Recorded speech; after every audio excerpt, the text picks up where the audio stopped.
जय हिंद साथियों। मैं राहुल गोयल ज्योतिषार यूट्यूब चैनल पर आप सभी का स्वागत करता हूं। उम्मीद करता हूं कि आप सभी बेहतर होंगे, अच्छे होंगे और अपनी तैयारी को निरंतर जारी रखे होंगे ताकि आप जल्द से जल्द जिस एग्जाम की प्रिपरेशन कर रहे हैं उस एग्जाम को क्लियर कर सकें। देखिए, किसी ने खूब कहा है कि संघर्ष ही जीवन है और जीवन ही संघर्ष है। तो जीवन जब तक जीवन है तब तक संघर्ष है, लेकिन अगर आप अपनी तैयारी में ईमानदारी अपनाएंगे, ईमानदारी से मेहनत करेंगे, तो आप उस संघर्ष को कम कर सकते हैं। ऐसा नहीं है कि आपको कोई पद मिल जाएगा, जिस पद के लिए, जिस एग्जाम के लिए आप प्रिपरेशन कर रहे हैं, आपका अगर उसमें सिलेक्शन हो जाएगा तो आपके सारे संघर्ष समाप्त हो जाएंगे, कम हो सकते हैं। इसलिए ईमानदारी से मेहनत करिए ताकि जल्द से जल्द आप उस एग्जाम को क्रैक कर सकें। मैं अपनी तरफ से पूरी कोशिश करूंगा कि जितना मैं पढ़ाऊं उससे बाहर एग्जाम में कुछ ना आए। कुछ ना आए का मतलब कि अगर 10 सवाल एग्जाम में आते हैं तो कम से कम 9 सवाल मेरे पढ़ाए हुए में से आए। मैं अपनी पूरी ईमानदारी से आप लोगों को पढ़ाता हूं। शुरुआत करते हैं। आज हम लोग करने वाले हैं मध्य प्रदेश लोक सेवा आयोग के बारे में, जिसकी आप लोग तैयारी भी कर रहे हैं, यानी एमपीपीएससी। तो हमारे संविधान में या राज्यपाल के द्वारा बनाए गए नियमों में क्या प्रावधान किए गए हैं एमपीपीएससी के कंटेक्स्ट में। तो शुरुआत करते हैं सबसे पहले बैकग्राउंड से। देखिए, हमारे यहाँ पहला जो प्रांतीय स्तर पर, प्रोविंशियल लेवल पर, स्टेट लेवल पर जो लोक सेवा आयोग बना वो था मद्रास लोक सेवा आयोग। मद्रास लोक सेवा आयोग राज्य के स्तर पर गठित होने वाला पहला पीएससी था। इसका गठन भारत शासन अधिनियम 1935 के तहत नहीं हुआ, क्योंकि हम लोग पढ़ते हैं ना कि भारत शासन अधिनियम 1935 में संघ के लिए, राज्य के लिए और संयुक्त लोक सेवा आयोग का प्रावधान किया गया। हालांकि भारत में जो पहला लोक सेवा आयोग बना था वो 1919 अधिनियम के तहत बना था, गवर्नमेंट ऑफ इंडिया एक्ट 1919। उसके प्रावधान का मूल्यांकन करने के लिए ली आयोग बना 1923 में, 22-23 में, और 1926 में भारत का पहला लोक सेवा आयोग बना। लेकिन वो जो लोक सेवा आयोग बना था वो आगे चलकर संघीय लोक सेवा आयोग यानी फेडरल पब्लिक सर्विस कमीशन बना, और आजादी के बाद बना यूपीएससी, संघ लोक सेवा आयोग। लेकिन राज्यों के स्तर पर, प्रांतों के स्तर पर गठित होने वाला पहला आयोग था मद्रास सेवा आयोग, जो कि 1930 में स्थापित हुआ। और यह स्थापित हुआ था मद्रास विधायिका, मद्रास की जो विधायिका थी उसके कानून के तहत इस आयोग की स्थापना हुई। आगे चलकर गवर्नमेंट ऑफ इंडिया एक्ट 1935 में प्रोविजन कर ही दिया गया कि संघ लोक सेवा आयोग होगा, राज्य लोक सेवा आयोग होंगे, और 2 या 2 से अधिक राज्यों के लिए संयुक्त आयोग होगा। ये हम लोग जानते हैं। आगे चलकर 1935 अधिनियम के तहत जो प्रोविजन किया गया था, भारत के 7 प्रांतीय लोक सेवा आयोगों का गठन हुआ। 7 प्रोविंशियल पब्लिक सर्विस कमीशन बने। कहां कहां बने? एक बना असम में, उसे कहा जाता शिलोंग पब्लिक सर्विस कमीशन। दूसरा बना बंगाल में, कलकत्ता पब्लिक सर्विस कमीशन। तीसरा बना बॉम्बे में, बॉम्बे और सिंध के लिए बॉम्बे पब्लिक सर्विस कमीशन। मध्य प्रांत, बिहार और उड़ीसा के लिए बना रांची लोक सेवा आयोग। मद्रास के लिए मद्रास लोक सेवा आयोग जो 1930 में बना था, उसको अब दर्जा मिल गया। पंजाब और उत्तर पश्चिम के लिए बना लाहौर पब्लिक सर्विस कमीशन, और संयुक्त प्रांत के लिए बना इलाहाबाद पब्लिक सर्विस कमीशन। तो ध्यान में रखिएगा कि गवर्नमेंट ऑफ इंडिया एक्ट 1935 के तहत भारत में 7 प्रांतों में लोक सेवा आयोग की स्थापना हुई। संविधान के लागू होने के बाद वो उस कैटेगरी के अपने अपने स्टेट पब्लिक सर्विस कमीशन बन गए। तो पहला लोक सेवा आयोग जो प्रांतीय स्तर पर बना वो कौन सा था? मद्रास लोक सेवा आयोग 1930 में बना। और गवर्नमेंट ऑफ इंडिया एक्ट 1935 के तहत भारत में 7 प्रांतों में लोक सेवा आयोग गठित किए गए। अब बात करते हैं मध्य प्रदेश लोक सेवा आयोग के बारे में। मध्य प्रदेश लोक सेवा आयोग की स्थापना 1956 में हुई, लेकिन उससे पहले, क्योंकि मध्य प्रदेश राज्य का जो गठन है वो 1956 में हुआ, क्योंकि फजल अली आयोग बना था, राज्य पुनर्गठन अधिनियम यानी 7वां संशोधन अधिनियम हुआ। लेकिन 1956 से पहले क्या था? तो 1956 से पहले मध्य प्रदेश और मध्य भारत के लिए लोक सेवा आयोग थे। तो राज्य पुनर्गठन अधिनियम 1956 की धारा 118(2) के तहत जो पहले के मध्य प्रदेश या मध्य भारत के लिए लोक सेवा आयोग थे, वो 1 नवंबर 1956 को समाप्त कर दिए गए। और इसी अधिनियम की धारा 118(3) के तहत, 118(2) के तहत क्या हुआ? जो पहले के मध्य प्रदेश से जुड़े हुए आयोग थे, मध्य भारत, पूर्व मध्य भारत, वो सब समाप्त कर दिए गए। और आगे चलकर राज्य पुनर्गठन अधिनियम की धारा 118(3) के तहत 1 नवंबर 1956 को मध्य प्रदेश लोक सेवा आयोग का गठन हुआ। तो मध्य प्रदेश लोक सेवा आयोग का गठन कब हुआ? तो 1 नवंबर 1956 को हुआ। इस अधिनियम के तहत हुआ तो राज्य पुनर्गठन अधिनियम की धारा 118(3) के तहत हुआ। और इसका नोटिफिकेशन जो जारी किया गया था वो किया गया था 27 अक्टूबर 1956 को प्रेसिडेंशियल ऑर्डर के माध्यम से। और इस ऑर्डर के तहत 1 नवंबर 1956 को एमपीपीएससी का गठन किया गया। लेकिन मध्य प्रदेश ने अपनी पहली सिविल सेवा परीक्षा 1958 में कंडक्ट करवाई। 1956 में गठन हुआ, लेकिन एमपीपीएससी की पहला एग्जाम 1958 में कंडक्ट करवाया गया। तो ये था बैकग्राउंड कि प्रांतीय स्तर पर लोक सेवा आयोग की स्थापना कैसे शुरू हुई। मद्रास लोक सेवा आयोग, गवर्नमेंट ऑफ इंडिया एक्ट 1935, उसके तहत बनाए गए 7 प्रांतों में लोक सेवा आयोग। फिर हमने मध्य प्रदेश लोक सेवा आयोग के बारे में बात की। उसके अंदर क्या याद रखना है? राज्य पुनर्गठन अधिनियम 1956 की धारा 118 और ब्रैकेट में 3 के तहत 1 नवंबर 1956 को मध्य प्रदेश लोक सेवा आयोग की स्थापना हुई। अब हम आते हैं संवैधानिक प्रावधानों पर। संवैधानिक प्रावधान अगर हमें लोक सेवा आयोग के बारे में जानने हैं, चाहे वो संघ लोक सेवा आयोग हो, चाहे वो राज्य लोक सेवा आयोग हो, इन दोनों के प्रावधानों को जानने के लिए हमें संविधान के भाग 14 और उसके चैप्टर नंबर 2, हमारा जो कॉन्स्टिट्यूशन का पार्ट 14 है, उसे 2 चैप्टर में बांटा जाता है। चैप्टर 1 सेवाओं के बारे में बताता है, जो कि आर्टिकल 309 से लेकर 314 तक है।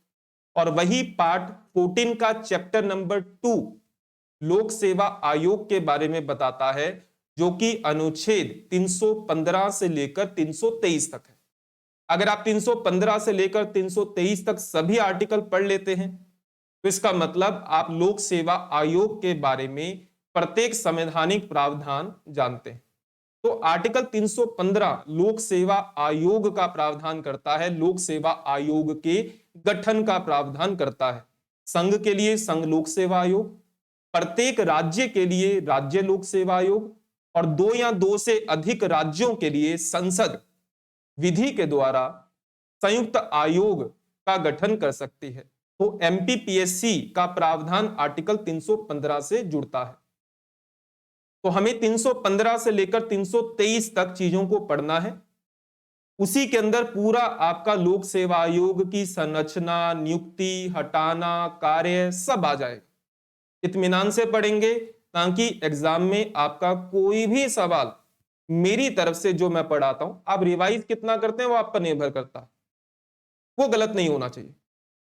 तो एक चार्ट है, इस चार्ट को आप लोग अपनी नोटबुक में बना लीजिएगा। नहीं तो टेलीग्राम ग्रुप के अंदर पीडीएफ शेयर की जाएगी, तो वहां से आप ले लीजिएगा। तो 315 से लेकर 323 तक पब्लिक सर्विस कमीशन के बारे में प्रावधान दिए गए। सबसे पहले 315 ये बताता है कि संघ और राज्यों के लिए लोक सेवा आयोग होगा। 316 बताता है कि जो यूपीएससी एमपीपीएससी के अंदर मेंबर होते हैं, चेयरमैन होते हैं, उनकी नियुक्ति कौन करेगा, उसका कार्यकाल कितना होगा। इन लोक सेवा आयोग के सदस्यों को कौन हटाएगा, कौन निलंबित करेगा। इन आयोग के सदस्यों कर्मचारियों की सेवा शर्तों के संबंध में नियम बनाने की शक्ति किसके पास है। 319 बताता है कि आयोग के सदस्यों द्वारा जब उनकी सदस्यता की समाप्ति हो जाती है तो किन पदों पर वो नहीं नियुक्त हो सकते। 320 लोक सेवा आयोग के कार्यों के बारे में बताता है। 321 संसद को यह अधिकार देता है, या फिर राज्य में एमपीपीएससी के मामले में विधानमंडल को अधिकार देता है कि वो लोक सेवा आयोग के कार्यों को बढ़ा सकती है। 322 लोक सेवा आयोग के अध्यक्ष व सदस्यों के खर्चों के बारे में बताता है। और वहीं आर्टिकल 323 लोक सेवा आयोग के रिपोर्ट के बारे में बताता है। तो आपको सबसे पहले यह पता होना चाहिए कि 315 में क्या है, 316 में क्या है, 317 में क्या है। अब कहने को तो ये फैक्चुअल इंफॉर्मेशन है, लेकिन अगर आप थोड़ा सा लॉजिक लगाएं कि पहले लोक सेवा आयोग होगा, फिर नियुक्ति और कार्यकाल होगा, फिर हटाने की बात होगी। अब पहले हटाने की बात तो नहीं हो सकती, पहले नियुक्ति की बात होगी, कार्यकाल की बात होगी, फिर हटाने की बात होगी, फिर नियम बनाने की शक्ति होगी। कार्य हैं तो कार्यों के बाद विस्तारित करने की शक्ति होगी। काम दिया है तो भैया वेतन भी दोगे, फिर एक रिपोर्ट के बारे में बात होगी।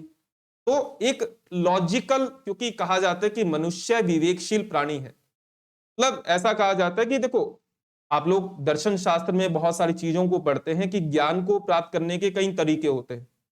नॉलेज आप अनुमान से भी प्राप्त कर सकते हैं, आप प्रत्ययों से भी प्राप्त कर सकते हैं, आप विवेक से भी। और हमारे धार्मिक सुधार आंदोलन में भी माना गया कि मनुष्य एक विवेकशील प्राणी है, यानी मनुष्य को अपने विवेक का उपयोग करना चाहिए। ऐसा नहीं है कि मान लीजिए कि मैं आपको नॉलेज दे रहा हूं कि आपने उसको एज इट इज ग्रहण कर लिया। विवेकशील मनुष्य ज्ञान को कभी भी सीधे धारण नहीं करता, वो तर्क वितर्क करता है, वो समझने का प्रयास करता है। तो अगर आप फैक्चुअल इंफॉर्मेशन को हमेशा लॉजिकल बेस पर समझने की कोशिश करेंगे तब आप कभी भी एग्जाम में भूलेंगे नहीं। शुरुआत करते हैं मध्य प्रदेश लोक सेवा आयोग से। सबसे पहले बात करते हैं संरचना व गठन। एमपीपीएससी में एक आयोग में एक चेयरमैन होता है, कुछ मेंबर होते हैं। चेयरमैन होगा, कुछ मेंबर होंगे, लेकिन मेंबर कितने होंगे ये हमारा कॉन्स्टिट्यूशन नहीं बताता। केवल इतना कहा गया है कि मध्य प्रदेश लोक सेवा आयोग एक अध्यक्ष और कुछ सदस्यों से मिलकर बनेगा। सदस्यों की संख्या कितनी होगी ये हमारा संविधान तय नहीं करता। मध्य प्रदेश के राज्यपाल को यह अधिकार है कि वो सदस्यों की संख्या का निर्धारण करे। लास्ट ईयर एमपीपीएससी से सवाल पूछा गया था कि मध्य प्रदेश लोक सेवा आयोग की अधिकतम संख्या कितनी है। अधिकतम संख्या कितनी है ये तो बताया ही नहीं गया, केवल इतना कहा गया कि एक चेयरमैन होगा और मेंबर होंगे, मेंबर की संख्या गवर्नर तय करेगा। तो यहां पर ध्यान में रखना है कि लोक सेवा आयोग में यह प्रावधान किया गया है कॉन्स्टिट्यूशन में कि ये जो चीजें हैं इसके लिए राज्यपाल नियम बनाता है कि सदस्यों की संख्या कितनी होगी, सदस्यों के वेतन सेवा शर्तों के बारे में नियम बनाने का अधिकार राज्यपाल को है। तो मध्य प्रदेश के राज्यपाल ने कुछ नियम बनाए हैं, उन नियमों को कहा जाता है मध्य प्रदेश लोक सेवा आयोग सेवा शर्तें नियम 1973, जो कि 27 जनवरी 1973 को नोटिफाइड हुए, अधिसूचित हुए। इसमें यह कहा गया है कि एमपीपीएससी में टोटल 7 सदस्य संख्या होगी अध्यक्ष को मिलाकर। ऐसा नहीं है कि 7 मेंबर होंगे, एक चेयरमैन होगा। तो एमपीपीएससी की स्ट्रक्चर संरचना कितनी है, 7 है। एक अध्यक्ष और 6 सदस्य। ये कहां बताया गया है, इन नियमों के अंतर्गत बताया गया है जो राज्यपाल ने बनाए हैं। वर्तमान में एट प्रेजेंट एमपीपीएससी में एक अध्यक्ष और 4 सदस्यों की संख्या तय की गई। अधिकतम कितनी हो सकती है? 7, 1+6। वर्तमान में कितनी तय की गई है? 1+4। वर्तमान में मध्य प्रदेश लोक सेवा आयोग के अध्यक्ष का नाम क्या है? डॉक्टर राजेश लाल मेहरा। 4 सदस्य होने चाहिए, लेकिन वर्तमान में 3 ही पद भरे हुए हैं। एक का नाम है श्री चंद्रशेखर रायकवार, दूसरे का नाम है डॉक्टर देवेंद्र सिंह मरकाम और तीसरे का नाम है डॉक्टर कृष्णकांत शर्मा। अधिकतम कितनी हो सकती है, उससे सवाल लास्ट ईयर पूछा गया था। अब सवाल ये होता है कि ये जो आयोग के एमपीपीएससी के चेयरमैन और मेंबर हैं, इनकी योग्यता क्या होगी? राज्यपाल नियुक्त करता है, लेकिन राज्यपाल कैसे करता है? इनकी योग्यता क्या है? अब इनके ऊपर बहुत बड़ी जिम्मेदारी है। आप सभी लोग एमपीपीएससी की तैयारी कर रहे हैं, फाइनल में आपको साक्षात्कार के समय इन्हीं लोगों को फेस करना है। क्या ये इतने अनुभवी, इतने योग्य हैं कि ये आपका साक्षात्कार ले सकें? तो कॉन्स्टिट्यूशन में कोई विशेष योग्यता नहीं बताई गई, केवल इतना कहा गया है कि आयोग के आधे सदस्य ऐसे होंगे जिन्हें कम से कम 10 वर्षों का सेंटर गवर्नमेंट या स्टेट गवर्नमेंट के अधीन अनुभव हो। बाकी आधे कोई भी हो सकते हैं। आधे का मतलब चेयरमैन को मिलाकर आधे सदस्य जिन्हें केंद्र या राज्य सरकार के अधीन कम से कम 10 वर्षों का अनुभव हो। केवल इतना बताया गया है योग्यताओं के मामले में।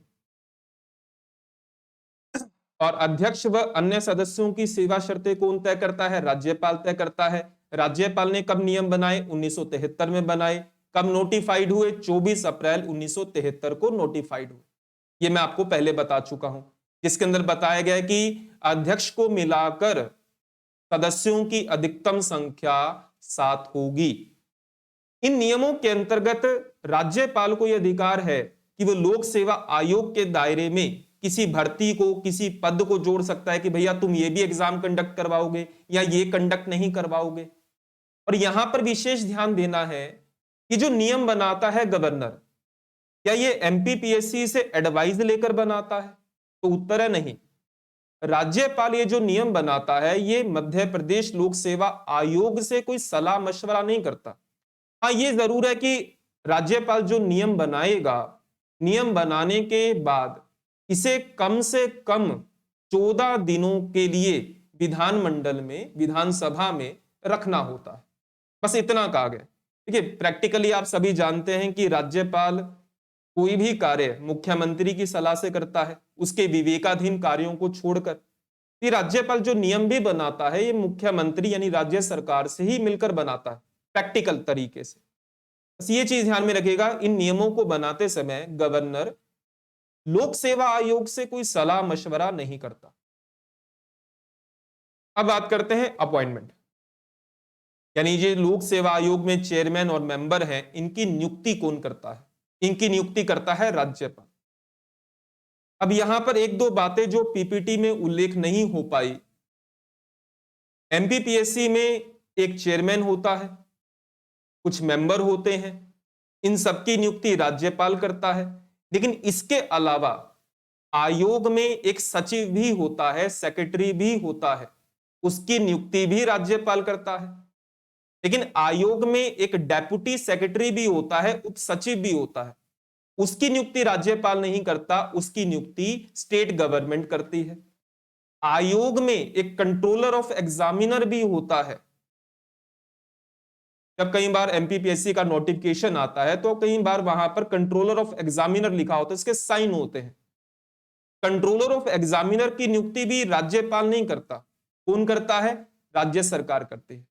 तो राज्यपाल किसकी नियुक्ति करता है? चेयरमैन की करता है, मेंबर्स की करता है, और इसके अलावा आयोग के सचिव की नियुक्ति करता है। अभी लास्ट ईयर एक खबर अखबार में आई कि अब मध्य प्रदेश लोक सेवा आयोग के अध्यक्ष व सदस्यों की नियुक्ति राज्यपाल करेगा, लेकिन राज्यपाल मुख्यमंत्री की अध्यक्षता में एक समिति की सिफारिश पर करेगा।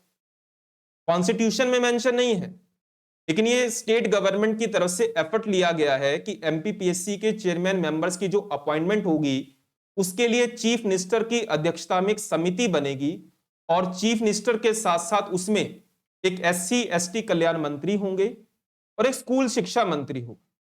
मुख्यमंत्री होंगे, ये दो मंत्री होंगे, ये तीनों लोग जिसके नाम की रिकमेंडेशन करेंगी राज्यपाल उसे चेयरमैन मेंबर बनाए।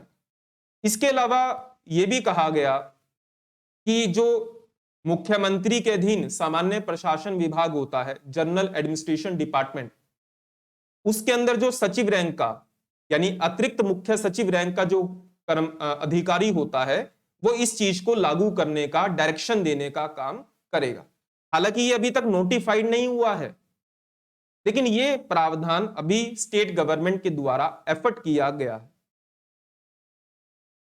अगर हम बात करते हैं शपथ की, शपथ भी हमारे संविधान में उल्लेखित नहीं है, लेकिन मध्य प्रदेश लोक सेवा आयोग के अध्यक्ष व सदस्यों को शपथ कौन दिलाएगा? तो गवर्नर दिलाएगा या फिर गवर्नर के द्वारा नामित कोई व्यक्ति दिलाएगा। सामान्यतः गवर्नर ही दिलाता है। अगर हम कार्यकाल की बात करें तो एमपीपीएससी या फिर स्टेट पब्लिक सर्विस कमीशन का चेयरमैन हो या मेंबर हो, उनका टेन्योर, उनका कार्यकाल 6 वर्ष या फिर 62 वर्ष की आयु जो भी पहले हो जाए वो निर्धारित किया गया। यहां पर ध्यान में रखिएगा कि जब हमारे देश का संविधान लागू हुआ था उस समय यह प्रावधान था 6 साल या फिर 60 वर्ष जो भी पहले हो जाए। आगे चलकर एक 41वां संविधान संशोधन हुआ के द्वारा यह कहा गया कि स्टेट पीएससी के चेयरमैन मेंबर का जो टेन्योर है वो 60 वर्ष से बढ़ाकर 62 वर्ष किया जाता है। तो वो कौन सा अमेंडमेंट था? 41वां संशोधन था। वर्तमान में स्टेट पीएससी का टेन्योर क्या है? 6 वर्ष या फिर 62 वर्ष की आयु जो भी पहले हो जाए। अगर हम बात करें वेतन, भत्ते और पेंशन, तो कॉन्स्टिट्यूशन में कहा गया है कि राज्य लोक सेवा आयोग के अध्यक्ष व सदस्यों के वेतन, भत्ते, पेंशन मध्य प्रदेश की संचित निधि पर भारित व्यय होगी।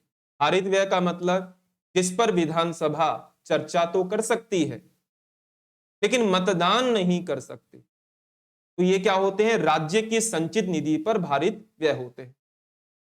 अब कितना मिलेगा? सेवा शर्तें पर नियम कौन बनाता है? राज्यपाल बनाता है। तो राज्यपाल ने 1973 में नियम जो बनाए उसमें यह कहा गया है कि एमपीपीएससी का जो चेयरमैन है मध्य प्रदेश राजस्व बोर्ड के अध्यक्ष के समान वेतन मिले।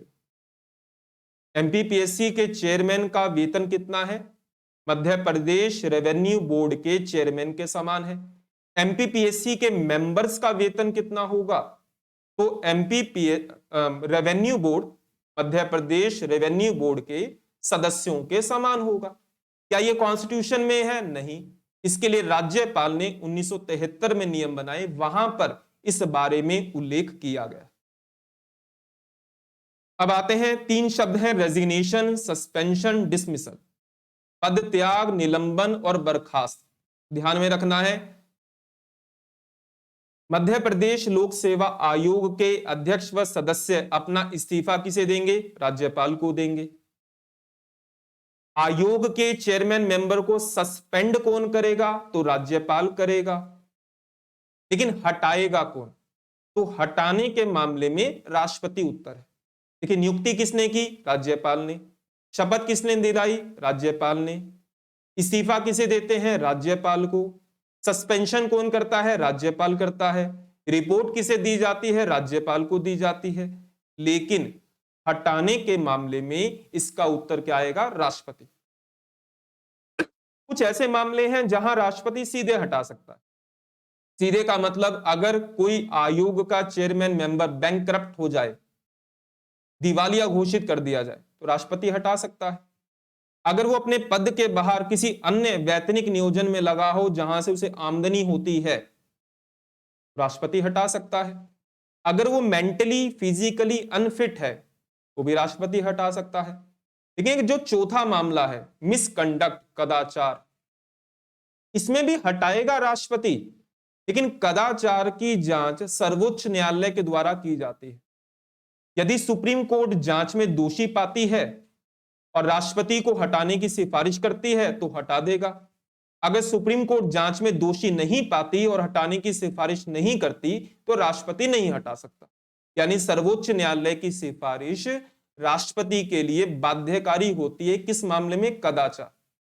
और ध्यान में रखिएगा कि यहां कॉन्स्टिट्यूशन में मिसकंडक्ट यानी कदाचार को डिफाइन भी किया गया है।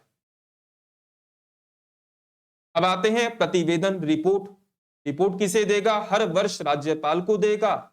राज्यपाल उसे विधानसभा, मध्य प्रदेश विधानसभा में स्पष्टीकरण के साथ रखवाएगा। स्पष्टीकरण का मतलब कि सरकार ने किन सिफारिशों को माना और किन को नहीं माना, और जिन्हें नहीं माना तो क्यों नहीं माना। लेकिन ध्यान में रखिएगा कि आयोग की सिफारिश केवल सलाहकारी प्रवृत्ति की होती है, एडवाइजरी नेचर है। जैसे मैं आपको सलाह देता हूं, आपके माता पिता आपको सलाह देते हैं, लेकिन कहां मानते हैं हम लोग? सलाहकारी है, सलाह है। इसे मानना या न मानना स्टेट गवर्नमेंट पर निर्भर करता है। तो ध्यान में रखिएगा जितने भी आयोग होते हैं, सभी आयोगों की जो नेचर होती है वो एडवाइजरी ही नेचर होती है। अब बात करते हैं कार्यवाहक अध्यक्ष। कार्यवाहक अध्यक्ष, अध्यक्ष है लेकिन कार्यवाहक, इसका मतलब क्या है कि जब एमपीपीएससी के जो चेयरमैन है उसका पद खाली है, रिक्त है, या फिर वो अनुपस्थित है। जब मध्य प्रदेश लोक सेवा आयोग के अध्यक्ष का पद खाली होगा या वो अनुपस्थित होगा, ऐसे मामले में राज्यपाल अन्य सदस्यों में से किसी को कार्यवाहक अध्यक्ष बनाएगा। कार्यवाहक अध्यक्ष बनाएगा। कब तक बनाएगा? जब तक पद भर नहीं जाता। अनुपस्थित है तो बंदा आ नहीं जाता। और यहां पर ध्यान में रखिएगा कि कार्यवाहक अध्यक्ष का प्रावधान हमारे मूल संविधान में नहीं था। एक संशोधन हुआ था, 15वां संविधान संशोधन अधिनियम। इस संशोधन के द्वारा हमने आर्टिकल 316 में 316 क्लॉज नंबर 1A प्रावधान जोड़ा और उसके तहत कार्यवाहक अध्यक्ष का प्रावधान किया गया। कार्यवाहक अध्यक्ष की नियुक्ति कौन करता है? राज्यपाल। कब करता है? जब अध्यक्ष का पद रिक्त होता है या अनुपस्थित होता है। अब आते हैं कार्य व शक्तियां। एमपीपीएससी क्या काम करता है? एमपीपीएससी मध्य प्रदेश की सिविल सेवाओं या अन्य जो भर्तियां हैं उसके लिए एग्जाम कंडक्ट करवाता है। क्या एमपीपीएससी नियुक्ति करता है? अपॉइंटमेंट नहीं करता। एग्जाम कंडक्ट करवाता है, सिलेक्शन करता है। सिलेक्शन करने के बाद वो जो सूची है वो सरकार को देता है। अपॉइंटमेंट सरकार करेगी, ट्रांसफर सरकार करेगी, प्रमोशन सरकार करेगी। ये केवल भर्तियां कंडक्ट करवाता है और सिलेक्शन करता है। और इसके अलावा दूसरा काम क्या है? राज्यपाल जब समय समय पर सलाह मांगता है तो वो देता है। लेकिन इससे भी ज्यादा महत्वपूर्ण कार्य है, अब आगे आपको ध्यान में रखने, यानी बाकी चीजें शायद आप लोगों ने पढ़ी होंगी, लेकिन अगले जो 5 कार्य हैं वो थोड़ा कॉन्शियस होकर समझने हैं कि उसमें थोड़ा बहुत हेरफेर एग्जाम में हो जाता है। उन कार्यों को कहा जाता है परामर्शकारी कार्य, एडवाइजरी रोल। वे मामले जिन पर मध्य प्रदेश लोक सेवा आयोग से परामर्श लिया जाता है, एडवाइस ली जाती है, जिसमें पहला कार्य क्या है? सिविल सेवाओं और पदों की भर्ती की पद्धतियों से संबंधित विषयों पर एमपीपीएससी के एग्जाम का पैटर्न क्या होगा, रिक्रूटमेंट प्रोसेस क्या होगा, वो पूरा का पूरा जो रिक्रूटमेंट प्रोसेस या मेथड है उसके संबंध में विषयों पर सलाह ली जाती है। रिजर्वेशन का मामला नहीं आएगा, उन सब मामलों पर नहीं आएगा जहां पर कोई अपॉइंटमेंट अस्थाई है, टेम्परेरी है, 1 साल से कम के लिए है। मध्य प्रदेश जिन भी भर्तियों को करवाती है उन भर्तियों की जो प्रक्रिया या मेथड है उनके संबंध में परामर्श लिया जाता है। दूसरा, 3 शब्द हैं, एक है नियुक्ति, एक है पदोन्नति और एक है ट्रांसफर। अपॉइंटमेंट, प्रमोशन, ट्रांसफर कौन करता है? स्टेट गवर्नमेंट करती है। कभी आप ये नहीं कह सकते कि एमपीपीएससी अपॉइंटमेंट करता है, प्रमोशन करता है, ट्रांसफर करता है, ये स्टेट गवर्नमेंट करती है। तो आयोग क्या करता है? आयोग करता है सिलेक्शन। लेकिन आयोग से कुछ मामलों में परामर्श लिया जाता है। जब अपॉइंटमेंट, ट्रांसफर, प्रमोशन के संबंध में जो प्रिंसिपल तय करने हैं उन प्रिंसिपल के संबंध में परामर्श आयोग से लिया जाए। प्रिंसिपल बनाएगा कौन? सरकार बनाएगी। लेकिन उन प्रिंसिपल को तय करने में कि अपॉइंटमेंट के सिद्धांत क्या होंगे, प्रमोशन के, ट्रांसफर के, उन सिद्धांतों को तय करने में आयोग से परामर्श लिया जाता है। आयोग सिद्धांतों को तय नहीं करता, आयोग अपॉइंटमेंट, ट्रांसफर, प्रमोशन नहीं करता, सरकार करती है। आयोग से परामर्श लिया जाता है और इसके साथ साथ अभ्यर्थियों की योग्यताओं पर कि जो सिलेक्टेड व्यक्ति है क्या वो इतना योग्य है कि उसका प्रमोशन, ट्रांसफर या अपॉइंटमेंट हो सके। तो ये दूसरा परामर्श। तीसरा, राज्य सरकार में सिविल सेवक की हैसियत से कार्य करते समय सभी अनुशासनिक विषयों पर, जब आप लोग सिविल सेवा में जाएंगे मध्य प्रदेश की, तब आपके ऊपर कुछ आचरण संहिता लागू होगी कि आप क्या कर सकते हैं, क्या नहीं कर सकते। उदाहरण के तौर पर जैसे मान लीजिए कि आपकी शादी हो जाती है या फिर शादी पहले होगी बाद में सिलेक्शन हुआ। हालांकि ऐसा संभव नहीं है कि पहले शादी हो जाए फिर सिलेक्शन हो, क्योंकि आजकल पहले सिलेक्शन होता है तब जाकर शादी हो पाती है, क्योंकि ऐसा भारत के अंदर या फिर प्रचलित है कि जिसके पास नौकरी है उसके पास छोकरी है, वैसा वाला भाव रहता है। ठीक है, तो बहरहाल यहां पर ध्यान में रखिएगा कि जो आप क्या कर सकते हैं, क्या नहीं कर सकते, कुछ आचरण संहिता के नियम होते हैं। उन आचरण संहिता के नियमों के जो विषय हैं, कितनी सजा, कितना दंड, कितनी पनिशमेंट, क्या जो नियम होते हैं, उन नियमों के संबंध में आयोग से परामर्श लिया जाता है। आयोग अनुशासनिक विषयों के नियमों को तय नहीं करता, केवल सरकार पीएससी से परामर्श लेती है कि जब कोई व्यक्ति एक सिविल सेवक, एक सिविल सर्वेंट की हैसियत से काम करता है तो उसके ऊपर जो डिसिप्लिनरी एक्शंस हैं उसके संबंध में सलाह लेना। बाकी नियम सरकार बनाएगी। चौथा, एक सिविल सेवक द्वारा अपने कर्तव्यों को निष्पादन के अंतर्गत उसके विरुद्ध विधिक कार्यवाहियों की प्रतिरक्षा में उसके द्वारा किए जाने वाले खर्च के विषय पर।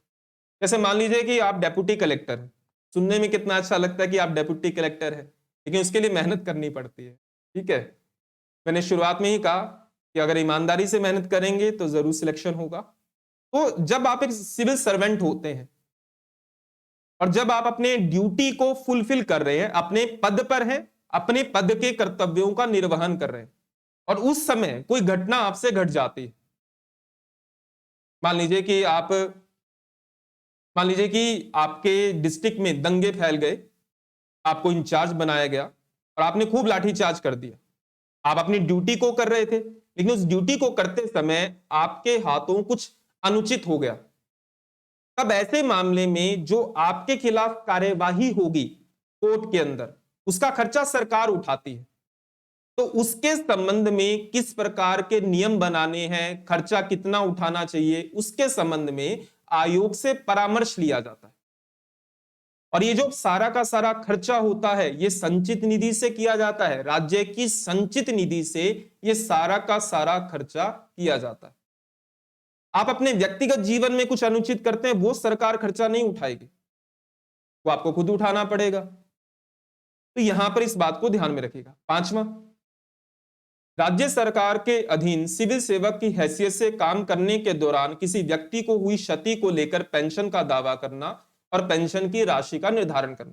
जैसे मान लीजिए कि दंगे फैल गए, आपने लाठीचार्ज किया, किसी व्यक्ति को अपंग हो गया या किसी की जान चली गई, तो उसका जो मुआवजा देना है कौन देगी? सरकार देगी, आप नहीं देंगे क्योंकि आप अपनी ड्यूटी कर रहे थे। तो कितना मुआवजा देना है, कितनी राशि देनी है, ये सब राज्य सरकार देती है, लेकिन लोक सेवा आयोग से एडवाइस ले सकती है।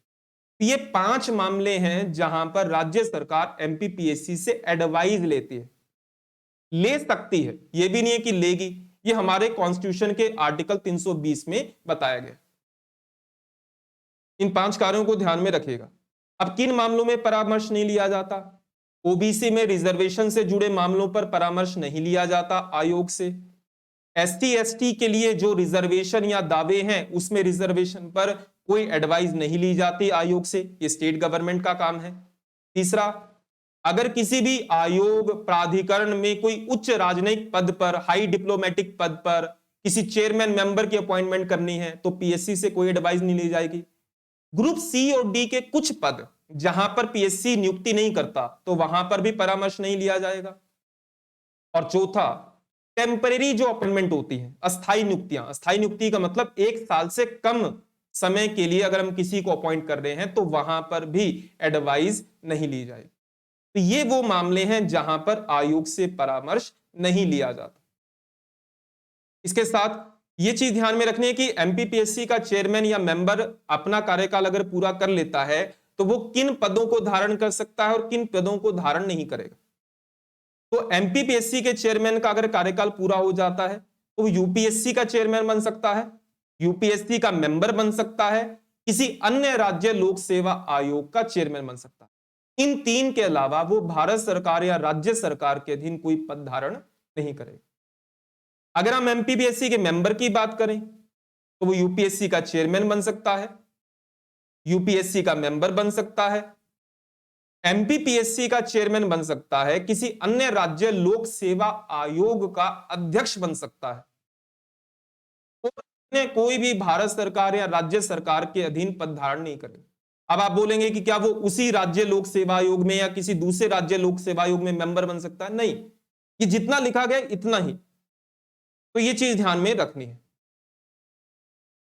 अब आखिरी में कुछ फैक्चुअल बातें 1-2 मिनट में।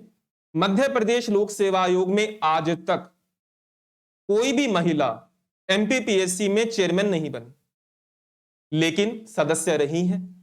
अब तक एमपीपीएससी में 6 महिलाएं एमपीपीएससी के अंदर मेंबर रही हैं। अध्यक्ष कोई नहीं बनी महिला, लेकिन 6 मेंबर रही हैं महिलाएं। रजिया सुल्तान ये मध्य प्रदेश लोक सेवा आयोग की पहली महिला सदस्य बनी। उसके बाद बनी रेहाना निजामी, दमयंती ठाकुर, कमलापति सिंह, शोभा पैठनकरी और सीमा शर्मा। ध्यान में रखिएगा कि एमपीपीएससी में कभी भी कोई महिला चेयरमैन नहीं बनी, लेकिन 6 महिलाएं एमपीपीएससी में मेंबर बनी हैं, और जिसमें पहली का नाम जरूर याद रखिएगा, रजिया सुल्तान अलीमी। कुछ ऐसी बातें भी एग्जाम में पूछी जाती है कि मध्य प्रदेश लोक सेवा आयोग के अध्यक्ष जो पहले एमपीपीएससी के मेंबर है, ये बन सकता है एमपीपीएससी का कोई मेंबर है, कार्यकाल पूरा होने के बाद एमपीपीएससी का चेयरमैन, अदर स्टेट पीएससी का चेयरमैन, यूपीएससी का मेंबर या चेयरमैन बन सकता है। तो एमपीपीएससी के कितने मेंबर जो एमपीपीएससी में अध्यक्ष बने? एचसी सेठ, एमबी पीटर, ध्यान में रखिएगा, एचसी सेठ, MB Peter, Om Prakash Mehra, Vinay Shankar Dubey, Vipin Bohr, Bhaskar Choubey और राजेश लाल मेहरा। राजेश लाल मेहरा वर्तमान में एमपीपीएससी के चेयरमैन हैं, ये पहले एमपीपीएससी के मेंबर थे। तो ये मेंबर हैं जो आगे चलकर एमपीपीएससी में चेयरमैन बने। बाकी ये सूची आप लोगों के सामने है। थोड़ा सा ध्यान में रखिएगा कि पहले अध्यक्ष कौन बने? श्री डीवी देगे बने, उसके बाद एचसी सेठ, एसपी मुशर्रम, ऐसे कर लिस्ट दी गई है, इस चीज को ध्यान में रखिएगा। स्पेशली वो जो 2 बातें मैंने बताई कि महिला सदस्य है या फिर ऐसे कौन से मेंबर हैं जो एमपीपीएससी में चेयरमैन बने आगे चलकर, तो ये चीजें थोड़ी सी एग्जाम के लिए आपको ध्यान में रखनी। तो मैं उम्मीद करता हूं कि मध्य प्रदेश लोक सेवा आयोग में जितनी भी बातें एग्जाम में पूछी जा सकती थी, चाहे वो संविधान में लिखी हो, चाहे वो नियमों में लिखी हो, वो सब बातें मैंने आप लोगों को आज पढ़ा दी। बाकी एग्जाम होगा, एग्जाम में सवाल आया तो फिर बताइएगा कि आया कि नहीं आया। ठीक, तो जय हिंद, जय भारत, थैंक यू।